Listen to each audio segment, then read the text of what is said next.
Bonjour, c'est Ursule. Bienvenue à Vie et Miséricorde. On est le 26 avril 2026. Alors, je viens parler de temps de crise. Amen. Notre texte se trouve dans Apocalypse 18, le verset 6. Alors, payez-la de sa propre monnaie. Rendez-lui au double de ce qu'elle a fait. Dans la coupe où elle a mêlé ses vins, mêlez-en pour elle le double. Autant elle s'est complue dans la gloire et le luxe, autant rendez-lui de tourments et de deuil.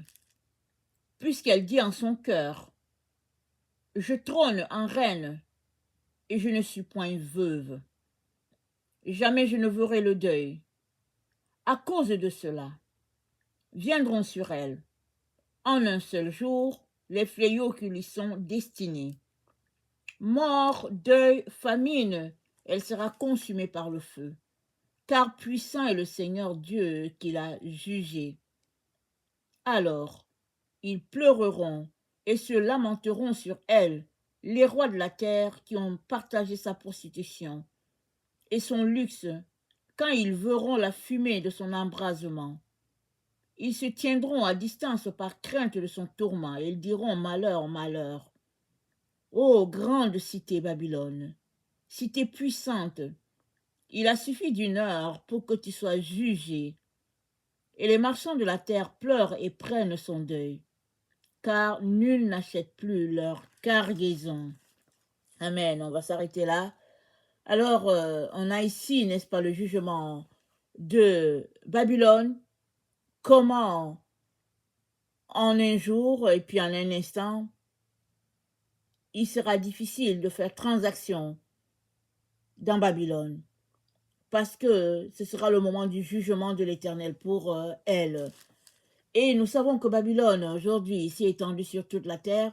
Ce n'est pas un seul endroit où on parle de Babylone, parce que Babylone, finalement, c'est la culture moderne dans laquelle nous vivons, avec, n'est-ce pas, ces excès, ces religions et tout ce qu'on peut, n'est-ce pas, voir dans notre manière de nous comporter aujourd'hui sur la terre.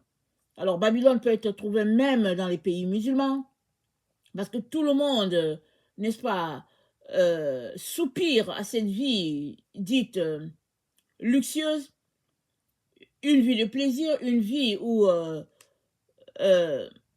l'argent et puis la gloire de ce monde, n'est-ce pas, est étalée. Et le texte nous dit que ça va cesser un jour. Mais il est important qu'on sache que on est déjà dans ce temps-là où, n'est-ce pas, il y a des personnes qui ne peuvent pas acheter. Il y a des personnes qui ne peuvent pas vendre. Pourquoi? Parce que la grande cité, la Babylone, a des lois et des règles mises en place telles que il y a des gens qui ne peuvent pas acheter. Ils veulent bien, ils ne peuvent pas acheter, ils n'ont pas les moyens. Et d'autres, ils ont les moyens, mais ils sont privés de leurs moyens. On les prive de ce qu'ils ont et c'est d'autres qui en disposent. Il nous suffit de regarder un peu dans le monde, regarder dans ces endroits-là où il y a les guerres, on voit comment la population, n'est-ce pas, est déplacée d'un bout à l'autre, fuyant pour sa vie, mais quand la population fuit, elle ne part pas avec ses richesses. Si on se tourne vers certains pays, n'est-ce pas, comme les pays du Soudan, c'est souvent des gens qui sont dans l'élevage et nous voyons qu'ils partent, ils ne traînent pas les bœufs avec eux. Ils veulent bien, mais les bœufs, ils ne vont pas marcher à ton rythme, ils ne vont pas courir quand il faut courir. Alors les gens sauvent leur vie avant de penser à sauver la vie des animaux, ou bien avant de penser à partir avec un animal comme source, n'est-ce pas, de revenus possibles. Parce qu'il y a ces familles qui ont besoin du lait de la chèvre pour peut-être les enfants. Ils ont besoin peut-être du lait de la vache pour faire, n'est-ce pas, du fromage et tout, dans ces peuples où les gens sont des éleveurs. Mais toujours est-il que la situation perpétuée sur la terre par Babylone, n'est-ce pas, est telle que les gens fuient. Ils fuient pour leur vie. Et tout ça, ça se passe sous le regard impuissant de la population. Peu importe où, n'est-ce pas, le régime de Babylone est appliqué. Il y a certains endroits sur la terre où c'est plutôt un régime communiste, un régime communiste qui est appliqué. Tout ça, ça fait partie de la Babylone.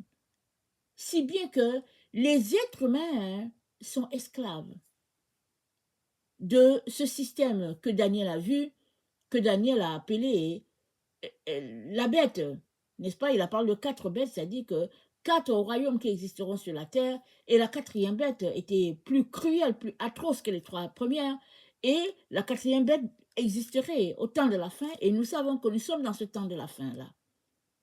Et Dieu maintenant donne sa parole sur Babylone, parce qu'elle a fait subir aux gens sur la terre ce qu'ils ont subi, alors Dieu aussi, dans son jugement, va intervenir pour libérer les humains et punir Babylone. Et c'est pourquoi il est très important que là où tu es en ce moment, il est important que ton cœur s'attache à Dieu et non à quoi que ce soit. Si ton cœur est attaché à une chose, à de l'argent, à ta voiture, à ton voyage, à ton chant, si ton cœur est attaché à ces choses, ça va te retenir à l'endroit où tu es, alors que Dieu est en train de te dire, fuis pour ta vie. Ton cœur doit être au Seigneur, à lui et à lui seul. Alors, il est donc important qu'on puisse s'examiner soi-même pour savoir où se trouve Dieu. Est-ce qu'il est là, à son poste dans ton cœur? Ou bien est-ce qu'il est tout simplement laissé de côté parce que tu soupires après autre chose? Dans le psaume 45, au verset 12, voilà ce que la parole de Dieu nous rapporte. Psaume 45, verset 12. Je lis. Excusez. Le roi porte ses désirs sur ta beauté, puisqu'il est ton Seigneur, rends-lui tes hommages. Rends tes hommages à ton Dieu. Attache ton cœur à ton Dieu. Ne l'attache pas à toutes ces choses-là qui te servent, n'est-ce pas, lors de ton parcours sur la terre. Ne t'attache pas à ça.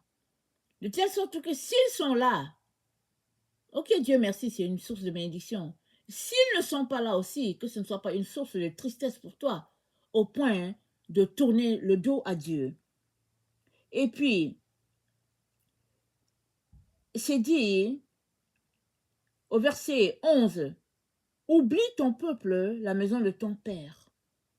C'est-à-dire, là où nous sommes, s'il y a une seule chose qui doit nous préoccuper, être l'objet de toute notre passion, c'est le Seigneur Jésus, lui et lui seul. Il est le seul qui mérite notre attention et qui mérite toute la place. Et nous sommes informés, n'est-ce pas, que les rois de la terre vont se retrouver dans un état de crise. Pourquoi? Parce qu'ils ont mis tout leur effort, leur énergie, leur savoir, n'est-ce pas, à établir leurs lois partout sur la terre. Ça, c'est quelque chose d'essentiel pour eux, de primordial pour eux. et Dieu a été laissé de côté. Voilà pourquoi aujourd'hui, que tu sois un simple citoyen, que tu sois un roi, que tu sois une autorité quelconque sur la terre, il est important que tu te tournes vers ton Dieu et que tu connectes à celui-là qui t'a créé, lui demandant pardon pour ta façon de t'être comporté envers tes citoyens et demandant la sagesse divine pour t'aider à organiser les choses de manière à ce que Dieu soit au centre de tout ce que tu es en train de faire. La Bible nous parle des différents rois qui n'aimaient pas Dieu, mais qui après ont fini par aimer Dieu. Et la Bible nous parle aussi des rois qui se sont levés et se sont dressés contre Dieu et qui ont fini dressés contre Dieu et puis ils ont fini loin de Dieu.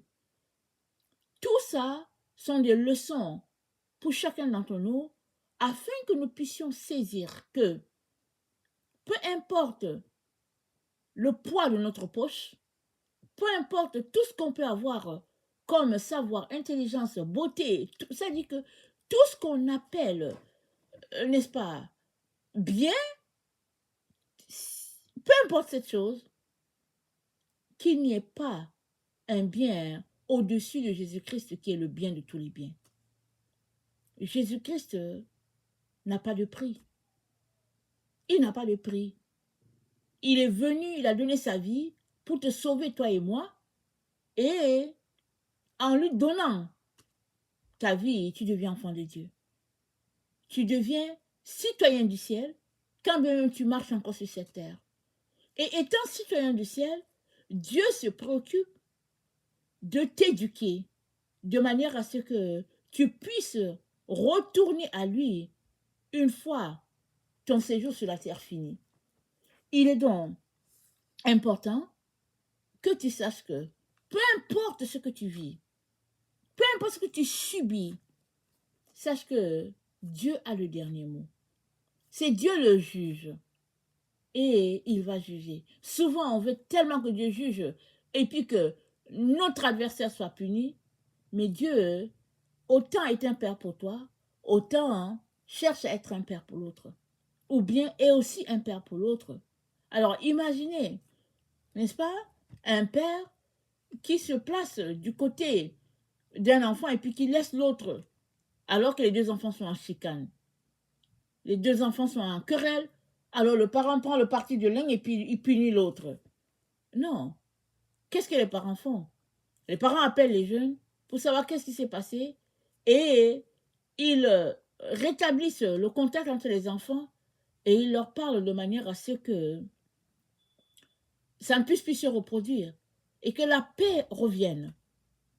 Et Dieu, aujourd'hui, vient nous parler de sa paix à lui, qu'on peut trouver non pas dans l'accumulation des choses, non pas dans ces richesses après lesquelles nous courons, ça et là.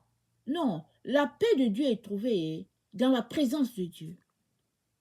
Et cette présence est disponible pour quiconque. Il suffit de décider de créer de la place pour Dieu, laissant de côté toutes les autres choses qui nous distraient ou bien qui sont là pour nous perdre. Amen. Et c'est dit dans la parole de Dieu, c'est dit que Dieu ne fait exception de personne. Ça dit que Dieu n'a pas un parti pris pour toi et puis contre l'autre. Non. Là où nous sommes, Dieu, il aime tout le monde. Maintenant, si tu t'es braqué en tant qu'ennemi, reviens de ton égarement et demande-lui pardon et intègre la famille de Dieu. Parce que les choses que tu vois si prospères, un jour s'écrouleront un à un. Et qu'est-ce qui va rester? Il va rester juste Dieu et sa gloire. Voilà pourquoi si tu lui donnes ta vie, toi, tu vas rester, tu vas demeurer et tout le reste périra. Et Dieu ne veut pas que tu périsses, alors il te dit, reviens à ton Dieu. Amen. Que le Seigneur bénisse sa parole et que sa joie soit notre force en ce jour. Amen et alléluia. Amen.